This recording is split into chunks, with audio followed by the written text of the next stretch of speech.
Expectation এত high, না পেলে আমরা কষ্ট পাই। তাহলে বিষ্ণু বলেছেন, হয় স্ট্রেঞ্জার নয় ট্রাভেলার, এইভাবে থাকো। ওয়া ইযা আমসাইতা ফালা তানতাযিরিস সাবাহ ওয়া ইযা আসবাহতা ফালা তানতাযিরিল মাসা। আব্দুল্লাহ, যখন সকাল হবে সন্ধ্যার এক্সপেক্ট করো না, যখন সন্ধ্যা হবে সকালের এক্সপেক্ট করো না। সকালবেলা তুমি বিশাল আশা নিয়ে বসে থেকো না যে সন্ধ্যা পর্যন্ত বাঁচবা।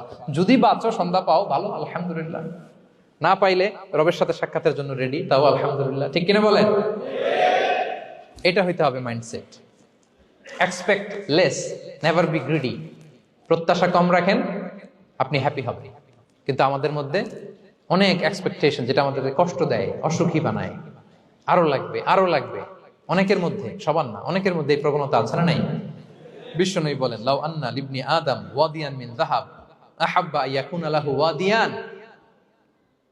প্রত্যেক বনি আদমকে যদি একটা করে স্বর্ণের পাহাড় বানায় দেওয়া হয় বা উপত্যকা বানায় দেওয়া হয়, সে চাবে আরো একটা স্বর্ণের পাহাড়ের মালিক কিভাবে হওয়া যায়।